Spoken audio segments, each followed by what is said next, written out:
Welcome, field instructors. On behalf of Memorial University School of Social Work, we would like to thank you for investing your time and energy to help provide a field opportunity for our Bachelor of Social Work students. This is their second practicum, and in the university calendar, this is noted as Social Work 4302. We thank you for working with us this semester to mentor students and to help them on their next steps to their social work career. We hope that this orientation answers any questions you may have. If not, feel free to reach out to a member of the field education team and we would be happy to help you. Throughout the orientation, we'll be talking about an overview of field education, what it is, what do students learn, and what you need to know, the roles of field instructors and agency mentors, the orientation to the practicum, requirements during the practicum and expectations of students and field instructors and agency mentors, and recording requirements. You'll also learn about where to find key resources, forms, and templates, the evaluations to be completed, and how to get answers to any questions you may have. Field education is known as social work's signature pedagogy. Signature pedagogy represents the central form of instruction and learning in which a profession such as social work socializes its students to perform the role of practitioner. Field education is a component of the curriculum in which students achieve understanding of the relevance of theory to practice and begin or continue to develop competence in using their values, knowledge, and skills. It really is the opportunity for students to move from the classroom setting into the field and into practice.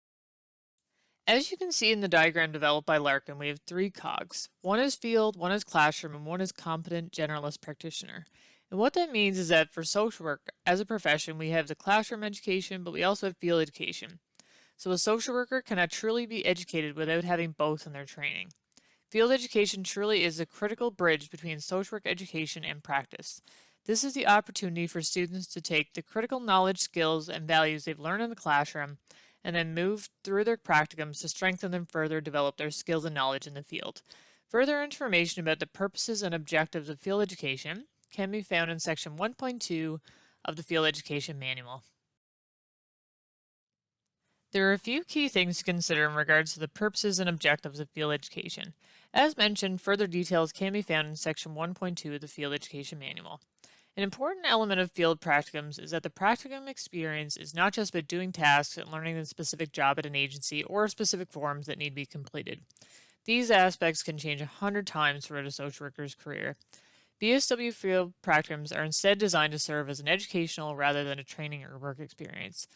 Field education is about learning to become a social worker. Practicums and field instruction assist students in making the transition from active learners to professional social workers, with professional socialization being a primary focus of field education, as students develop a professional self-concept. Field education is also the critical component of the curriculum in which students achieve understanding of the relevance of theory to practice and begin to develop competence in using their values, knowledge, and skills. During the practicum, students are expected to further develop professional values, professional identity, relationship building skills, and skills in the art of helping. It is also important to know that both the BSW and MSW field programs at Memorial are designed to ensure the field practicum meet the Canadian Association of Social Work Education, or CASWE, standards for accreditation. So if you're looking for some more information on CASWE, please check out their website, and we have attached a link there for you. Let's talk a few minutes about the many different people that you, as well as students, will come in contact with during the field education experience. First, there is the field education coordinators here at the school. So we are the people who help coordinate and arrange practicums from the start to the end of the process. Your field liaison is a person who is assigned to you and your student throughout the term, who will be in contact with you and the student at various points to see how things are going, if there are any questions or concerns. One of the field education coordinators here at the school will be your field liaison, and you will be advised as to who that person is. As well, some agencies do have an agency coordinator, especially agencies in which we have more than one field instructor. And so, for example, with Newfoundland Labrador Health Services, the professional practice consultant is the agency coordinator. As well, there's the field instructor. Every student has a field instructor, and that person is responsible for providing the weekly field instruction as well as completing the evaluations that are required at the midterm and at the final. The agency mentor, some agencies don't have a social worker on site, and they would certainly have an agency mentor, and that person is going to be responsible for the day-to-day activities of the students. The university will provide an off-site field instructor in agencies where there is no social worker on site.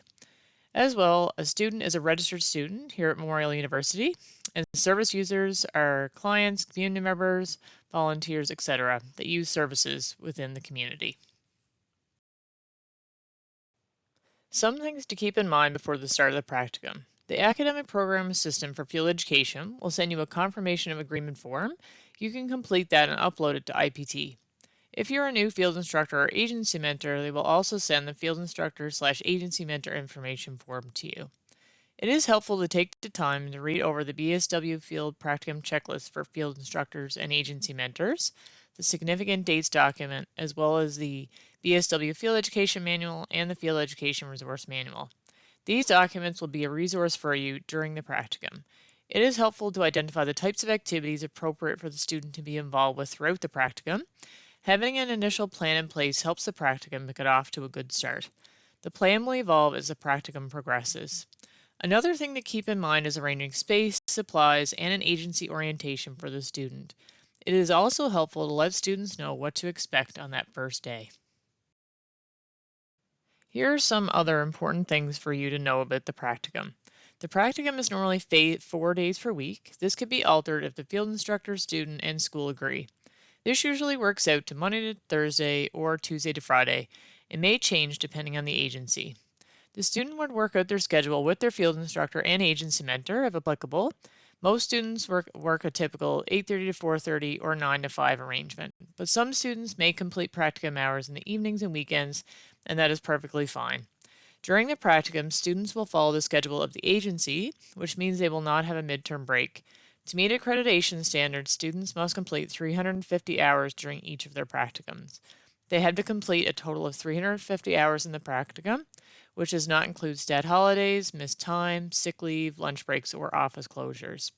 If students are away from their practicum for more than 3 days, they are required to notify their field liaison of their absence. Special absences should also be discussed with the field instructor and field liaison in advance. So if they know at the beginning of the term that they need to take a few days off for any reason, that needs to be discussed with the field instructor and field liaison. The practicum is usually 11 to 13 weeks. Under certain circumstances, practicums can be longer than 13 weeks. However, they cannot be less than 11 weeks. If students work extra hours and complete 350 hours in less than 11 weeks, they need to continue the practicum for the total of 11 weeks, with a significant number of hours per week and exceed the 350 hours. Field instructors and agencies don't have to agree to change the agency schedule to accommodate student outside employment or volunteer work.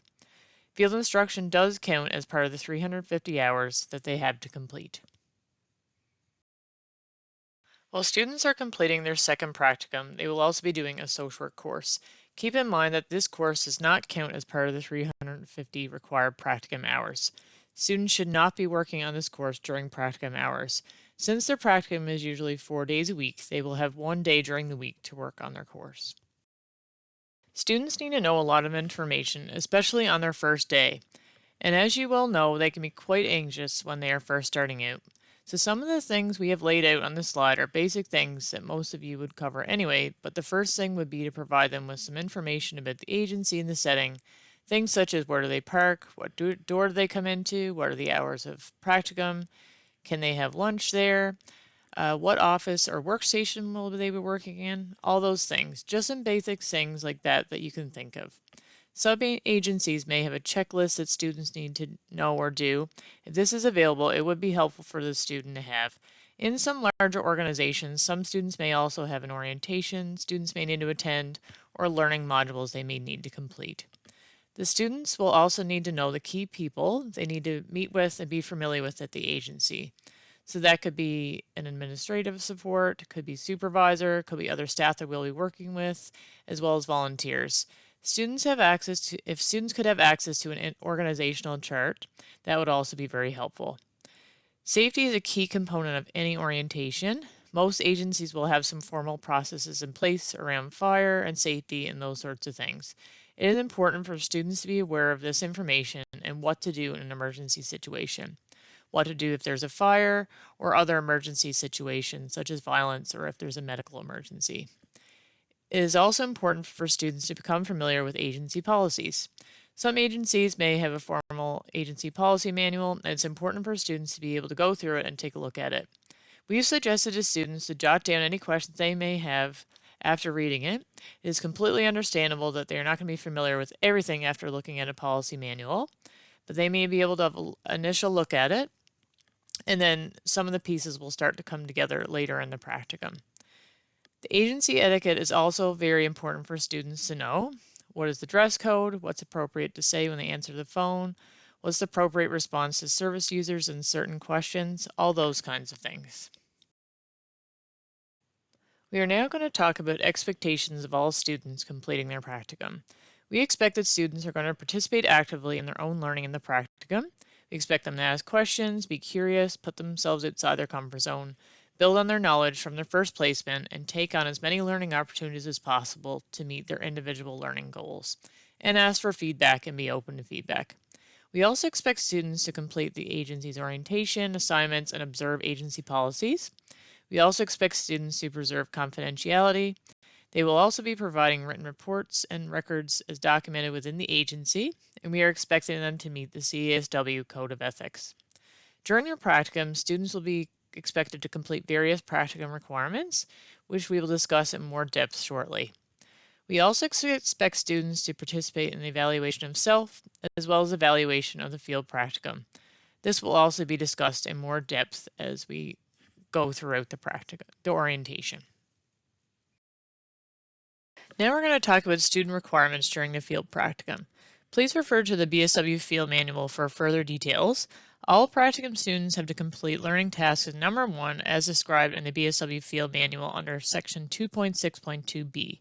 Students will do number 1 plus one other learning task as described in the manual, either number 2 or number 3, depending on the type of practicum they are completing.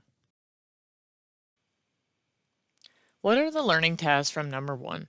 The presentation is something we often get questions about from students and field instructors.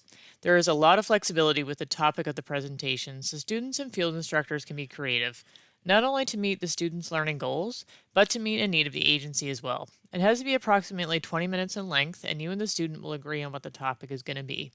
Many times, a field instructor or agency mentor or another team member may have some items that have been sitting on the side of their desk that they haven't been able to get to. These pieces of work are often great learning for a student. If a student is completing a project, researching a topic, or a policy for the agency, then that can also be the topic of their presentation. So definitely keep that in mind. For example, if students are doing research on trauma-informed practice, then they can do their presentation to the team about trauma-informed practice. Or if they are doing an environmental scan of what similar agencies are doing nationally, then they can present their findings. Some students have also planned team building activities and ran those activities with the team. Other students may be involved in developing a program or policy analysis and may present on that. The options are pretty much endless. Students can also partner together to complete their presentation. Students would just have to present for approximately 20 minutes each. If you have any questions about the presentation, don't hesitate to reach out to your field liaison. We would also like students to attend agency meetings, in-service sessions, anything at all that is related to the agency if it's appropriate. This could be team meetings, committees you or other team members are involved in, team planning days, training opportunities, an annual general meeting, just to name a few. Students are also required to complete a minimum of 4 agency visits during their practicum. Students are asked to discuss the agency visits with their field instructor, particularly as they are developing their learning contract. You can work together to determine what agency visits may best meet their learning goals, as well as support the work you are doing at the agency. For example, what agencies are relevant to the work at the agency, the population of the agency, what agencies does your practicum agency refer to, work closely with. Agency visits are an excellent way for students to continue to build connections within the community, gain varying perspectives, and enhance the work they are doing at your agency, and much more. Some agencies may provide an on-site agency visit, while others may provide an information session virtually. Some agencies may go ahead and put together an information session for students, but typically students would have to arrange a visit with an agency on their own. One thing we do strongly recommend to students is visiting an agency as a group. In other words, agencies would typically prefer to not have one student contacting them one day and another student contacting them the next. So this is certainly something to keep in mind. Learning tasks from number 2 would be completed by field settings engaged with work with individuals, families, or groups. These students will be working with a minimum of 7 service users throughout the term and or participating in group work. They potentially could be working with more than 7 service users, but it would be a minimum of 7, and the length of time working with a service user could be a very short period of time depending on the agency and its mandate, or it could be for a longer period of time throughout the term. That is perfectly fine as well.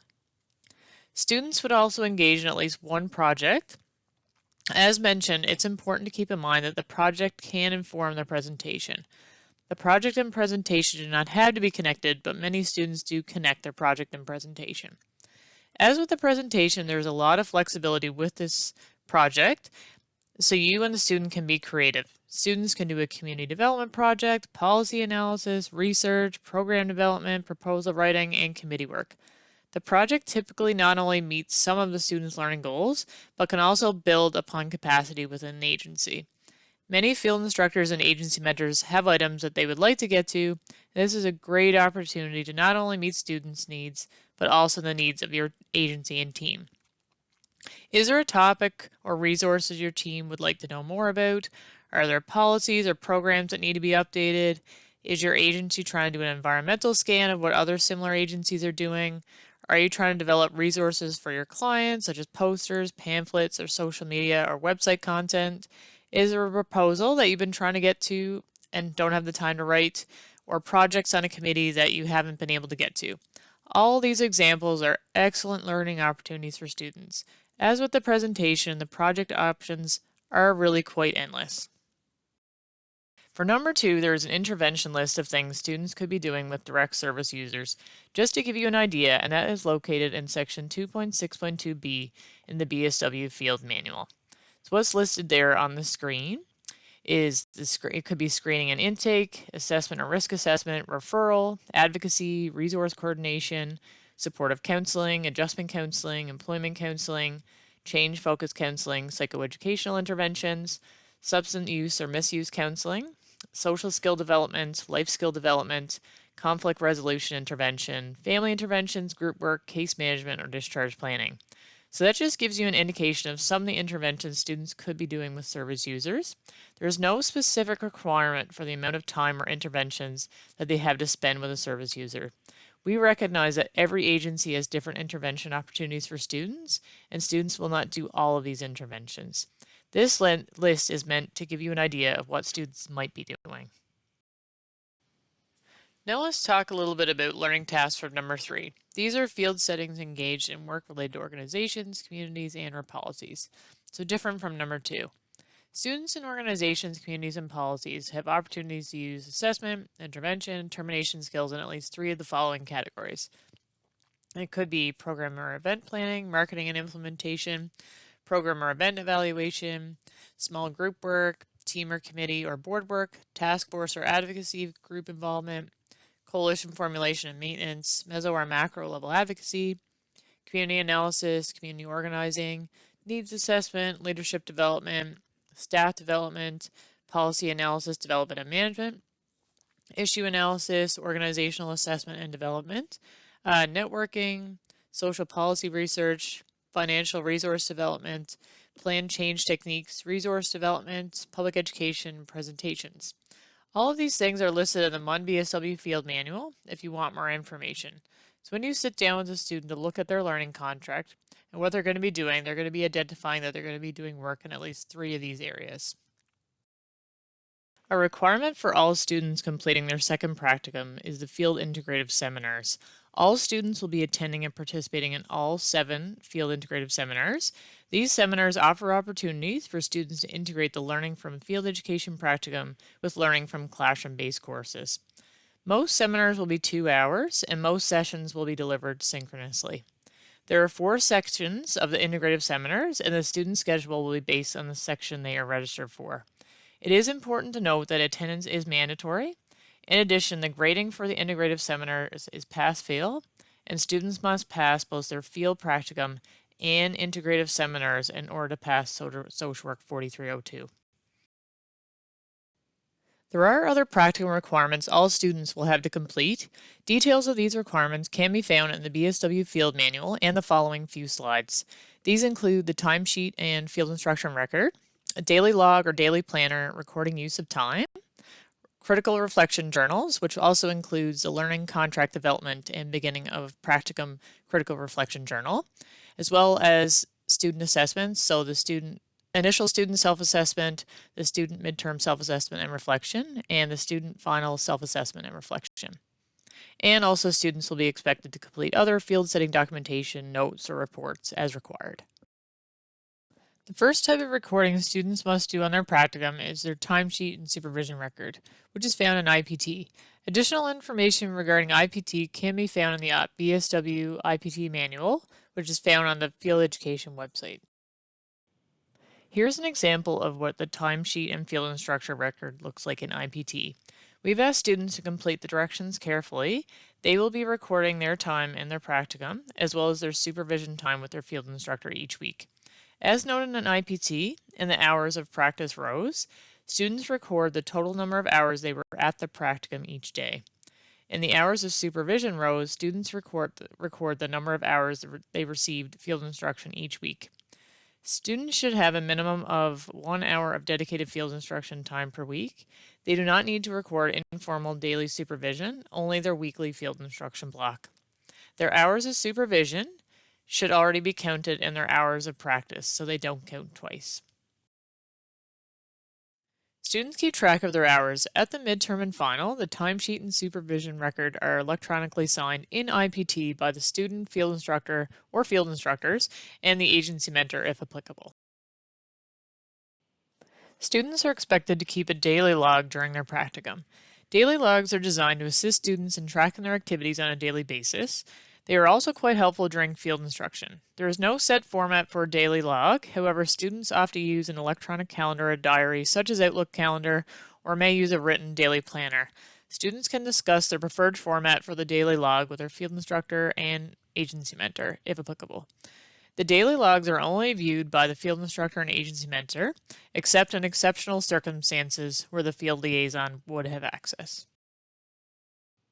Throughout the practicum, students will also be completing critical reflection journals. We will get into the requirements and expectations regarding this practicum requirement in a moment.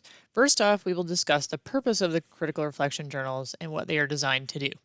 One of the purposes of the critical reflection journal is to serve as a tool to develop the agenda for field instruction sessions, as well as foster open communication between the student and the field instructor and the agency mentor if applicable.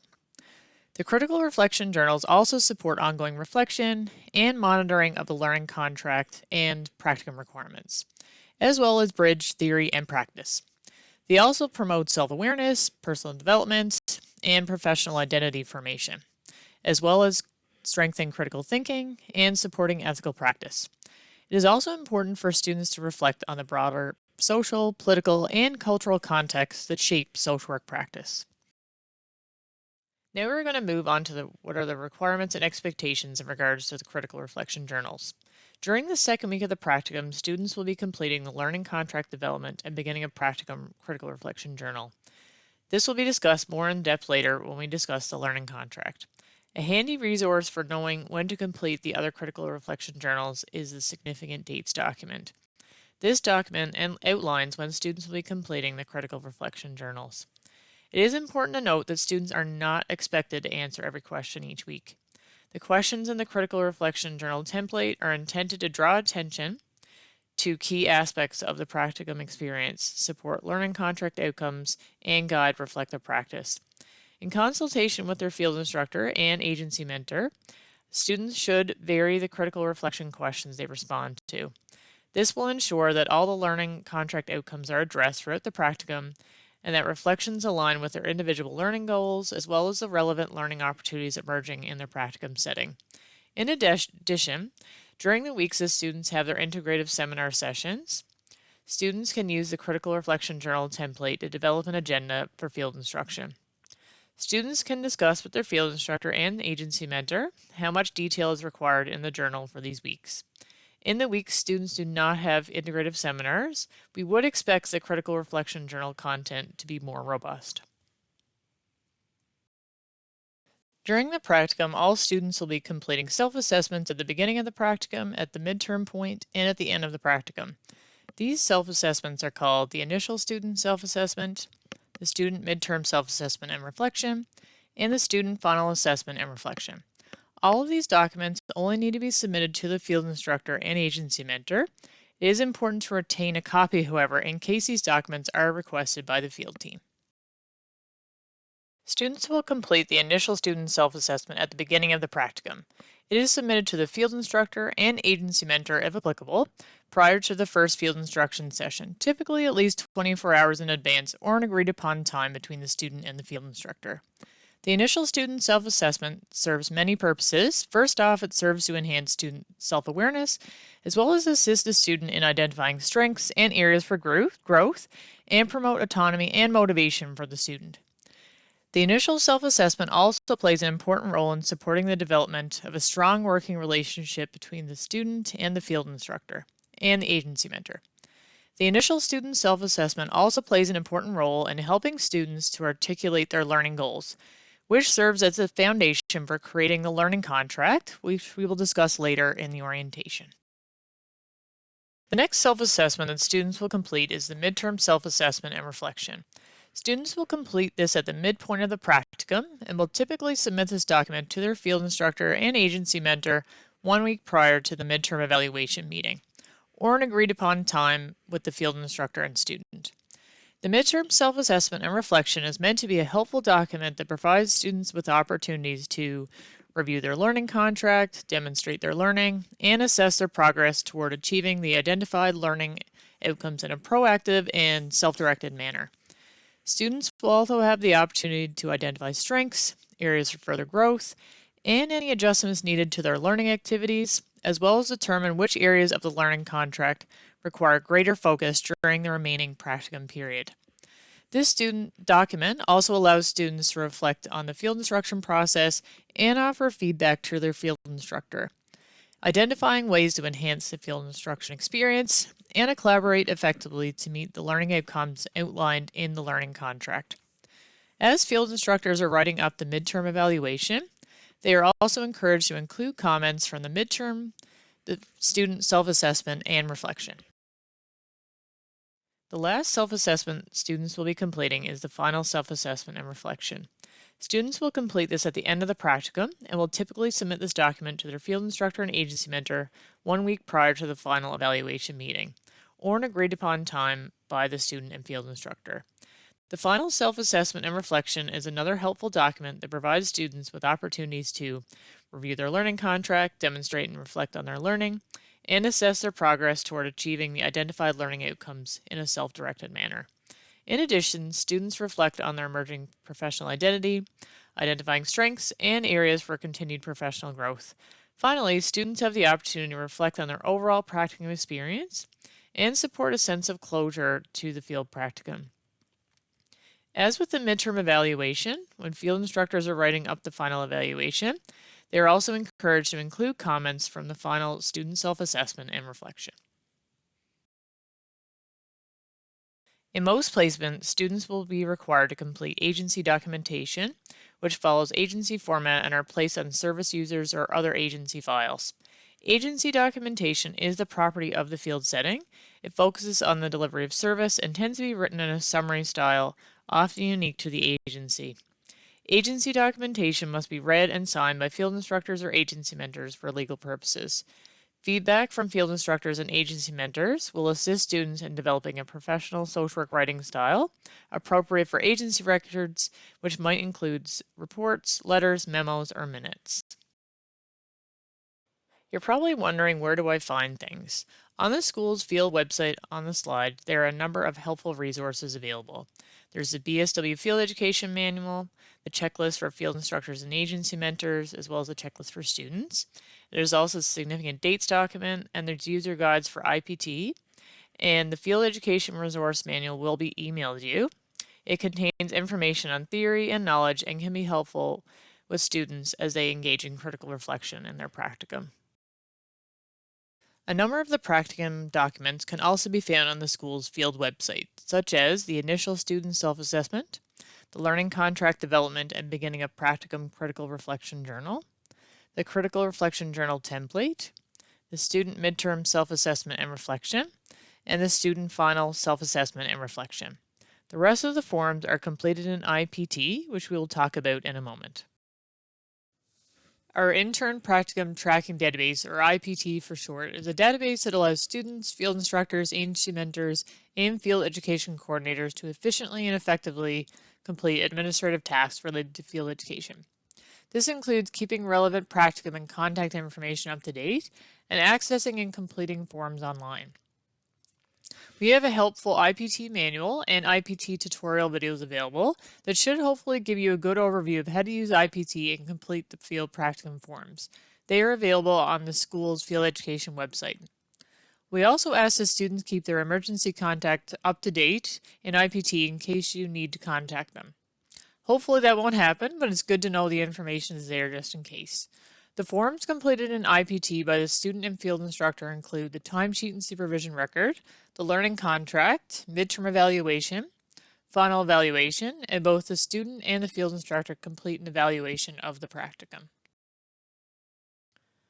We now move on to the expectations of field instructors. You have a major role with students in teaching students to be field instructors. You are the most important part of the practicum. The field instructor assumes a major teaching role with students in the integration of theory and practice in the field. They facilitate student learning through introduction of new theories, knowledge, and research developments relevant to social work practice in the field setting. The field instructor usually assigns work to students, particularly if there's an on-site field instructor. This could involve the selection of cases, groups, and other activities to provide appropriate learning experiences for students. Field instructors also have to have the time to be a field instructor. And part of this involves working with students to develop a learning contract, as well as meeting at least once a week for field instruction. Field instructors must review the self-assessments, critical reflection journals, and discuss other requirements of the practicum, and discuss student learning. Field instruction should be a minimum of 1 hour per week. However, there may be some weeks that students may require a bit more field instruction time. A block of time is preferable. We know sometimes that can be very challenging, but in terms of learning and discussing and reflecting, a block of time is ideal. Field instructors also provide consultation and supervision of tasks as needed, and they review student documentation and reports, and evaluate student performance. They are also required to be in consultation with the field liaison throughout the semester to provide regular updates on how students are doing in their practicum. The field liaison will be in touch with you a minimum of 3 times throughout the semester, typically at the beginning, around the midterm, and at the end of the placement. If you have any questions or concerns, please let the field instructor know. And if you have concerns, we would expect that to be the process where the field instructors are working with students and identifying these concerns. In an agency where we do not have an on-site field instructor, we usually have an agency mentor. They would provide day-to-day supervision and guidance for a student. We would also expect them to be involved and work in a collaborative way with the field instructor to ensure a rich experience for students. They may assign work to the student as well in consultation with the field instructor, which may include selection of service recipients to work with, projects, and other experiences. They may provide consultation and supervision of tasks as needed. They may review student documentation reports. They also may monitor student progress and collaborate and consult regarding the student's performance. We would also expect agency mentors to assist with the orientation process for students and ensure students have access to the resources needed within the agency. We previously discussed the various roles of those involved in field education. Scherer and Peleg-Oren used the term learning triangle to bring clarity to those involved in the field education process. The learning triangle was elaborated on by Larkin to create a visual similar to that on the slide. On the slide is a Venn diagram with 3 overlapping circles. One circle is the university, with roles such as field education coordinator and field liaison. Another circle is the student, and the other circle is the agency, with roles of field instructor and agency mentor if applicable. The concept identified that all those involved in field education, the university, the student, and the agency play a part in developing the professional social worker.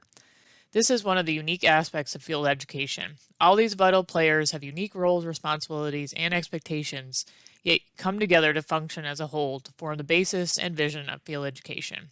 So, social work's signature pedagogy. Now we're going to move along to the outcomes of the practicum and the learning contract. During the field practicum, students' learning is based on 5 outcomes or expectation areas. They are field setting and community context, teaching and learning context, theory and practice, self-awareness, and the professional context. When you are looking at the learning contract, which we'll be talking about shortly, it is based on these outcomes that students are expected to develop knowledge and skill in. Further detailed information can also be found in the field education manual. Now we are going to discuss the learning contract. One of the first tasks students will do during their field practicum is develop the learning contract.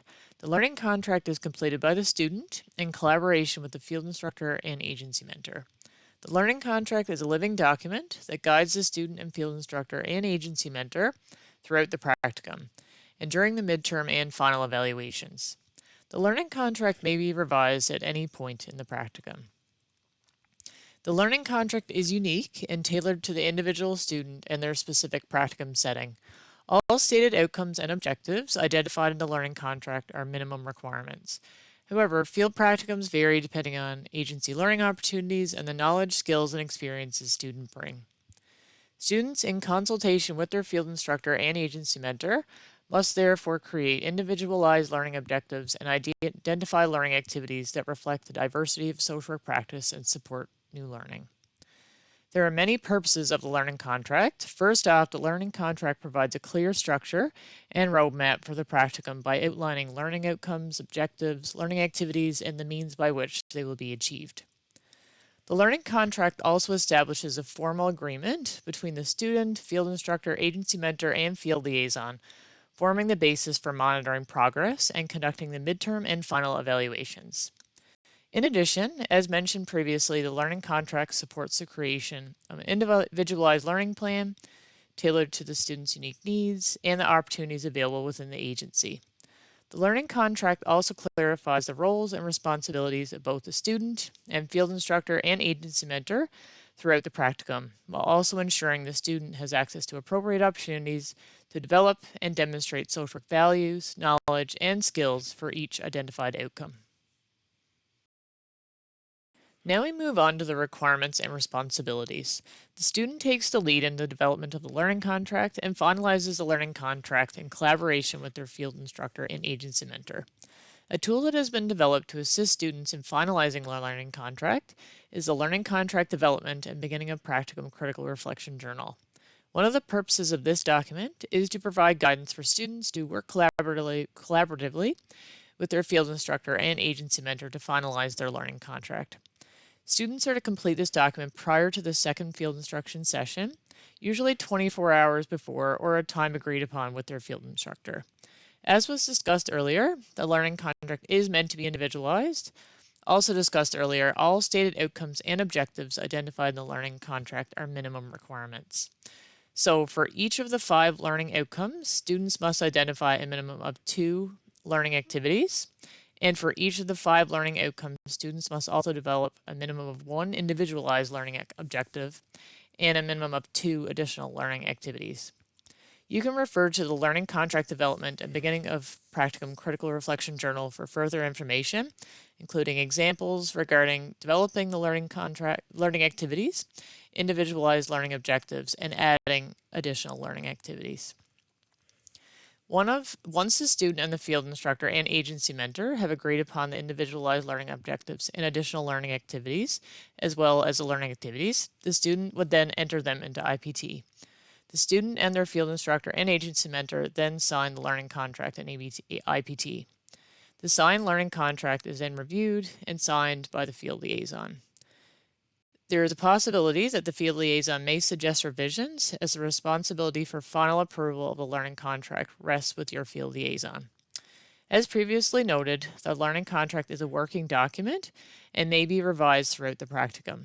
Any updates must be reflected in the most current version uploaded to IPT.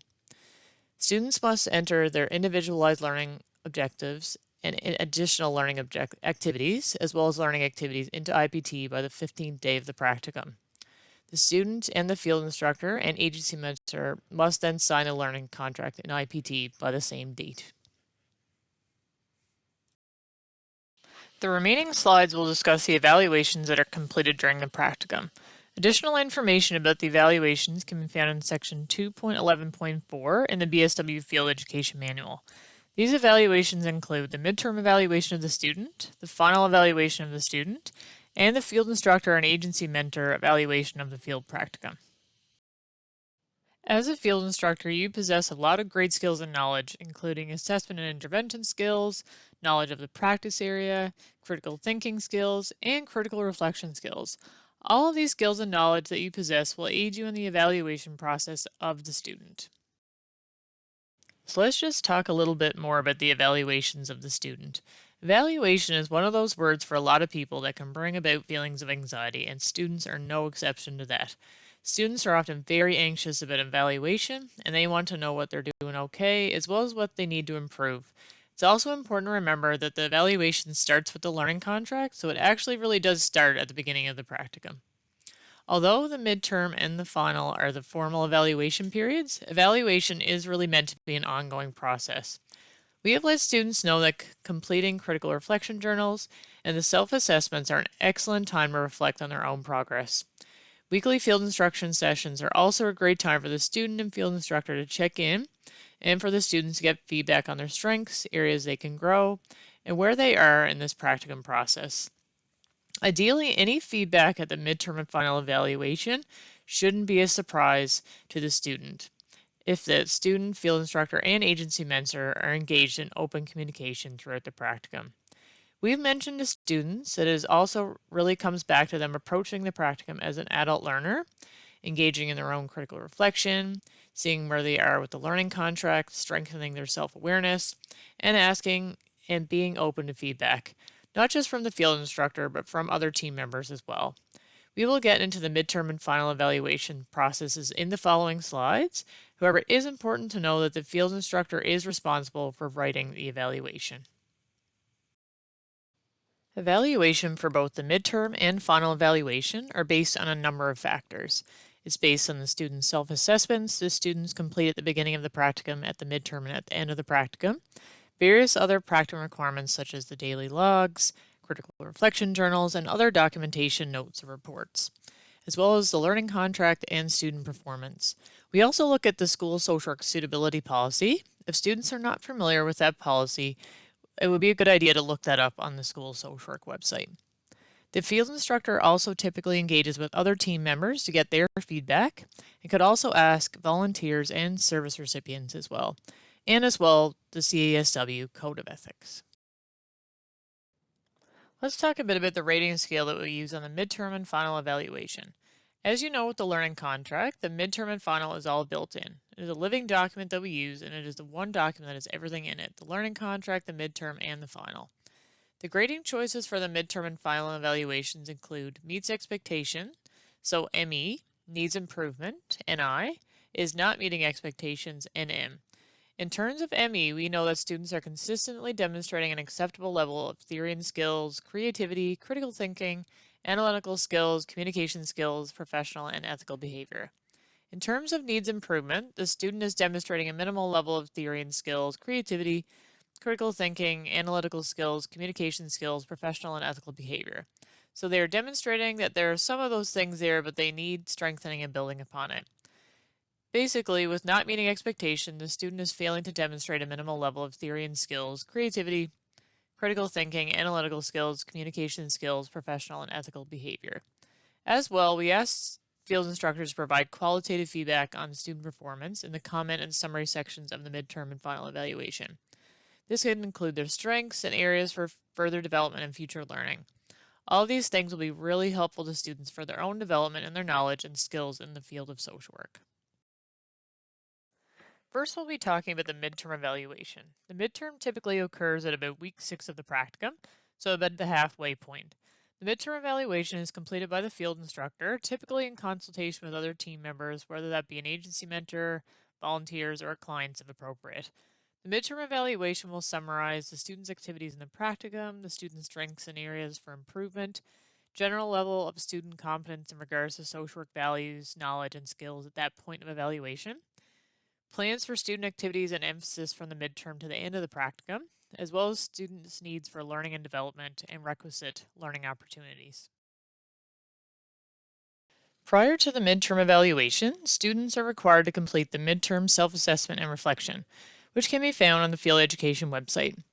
Students are asked to submit this to their field instructor 1 week prior to the midterm evaluation meeting or an agreed upon date with the field instructor.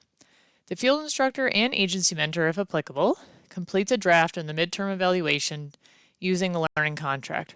Field instructors are encouraged to include components of the student's midterm self-assessment and reflection in the midterm evaluation in IPT.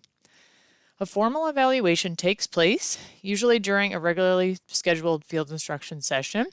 This would include the field instructor and student and the agency mentor, if applicable.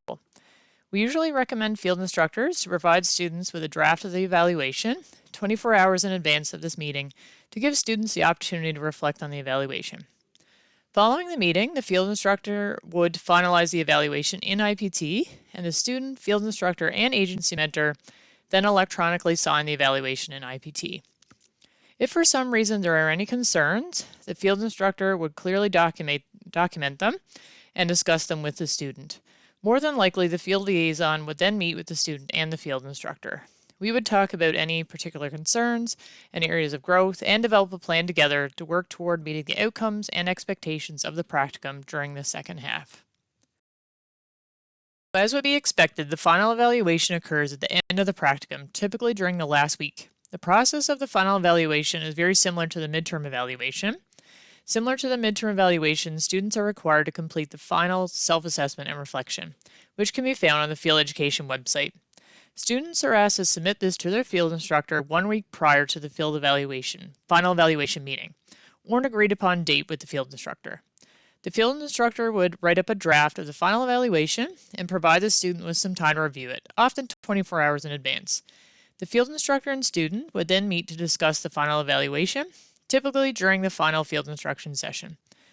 Usually when writing the evaluation, the field instructor seeks additional feedback from the agency mentor if applicable, as well as other team members, volunteers, and possibly even service recipients. If a student has an agency mentor, the agency mentor would typically be present during the evaluation meeting as well.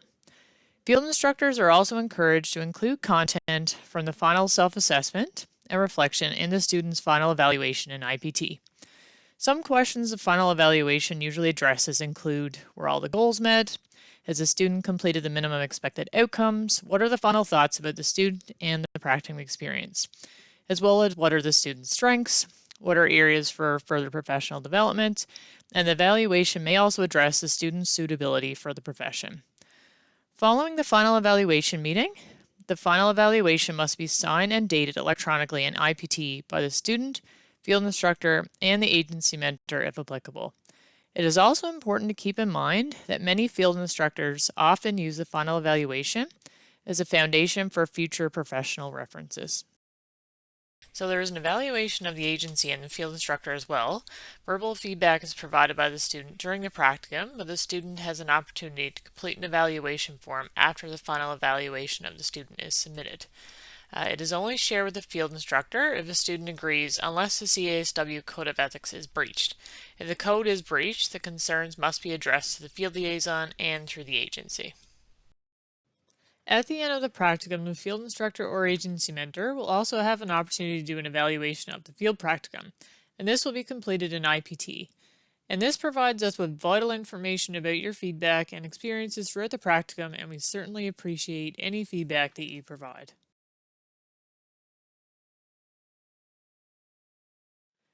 Students have also been asked to be aware of agency policies and procedures and to become familiar with them and understand what they mean. CSW stresses the importance of confidentiality when working with service users. We have asked students to be respectful of confidential service user information and handle it appropriately. We also ask the students to be familiar with the social media policy and guidelines for social work students. Social media was never an issue many years ago, but it certainly is now. So we have asked them to become familiar with the social media policy and take a look at their own social media and whatever they have there on the World Wide Web and see whether or not it is appropriate. We have also asked students to consider their cell phone usage. It would be helpful for you to discuss with the student what the policies or expectations are regarding cell phone usage at your agency, as it can vary from agency to agency. In general, we have asked students to keep in mind that if they wish to look at apps, check social media, or check personal email, etc., that it should be done during their break time. We have also asked students to keep boundaries in mind and to think about what the Code of Ethics says about boundaries. We have asked them to discuss any questions they may have about boundaries with their field instructor, staff at the agency, or their field liaison. It is important that students are appropriately dressed when they are at the agency. We've asked them to take their lead from their field instructor and from the other agency staff. We've also asked if they are not going to be at the agency, that they please make sure that they let their field instructor know and any appropriate staff that they have designated. We recognize as well that incidences occur in the community and that media may be interested. So we have stressed to students that any media requests that they become aware of, that they should refer them back to the agency and to the field instructor. They've been made aware that it is not their job to discuss situations with the media. Thank you for taking the time to listen in. We certainly would not have field education without the dedication of our social work community. If you have any questions, please get in touch with a member of the field education team. Greg Pellerin is now the field education program assistant and will often be able to answer questions quickly, or he will direct you to a field education coordinator. Thanks again.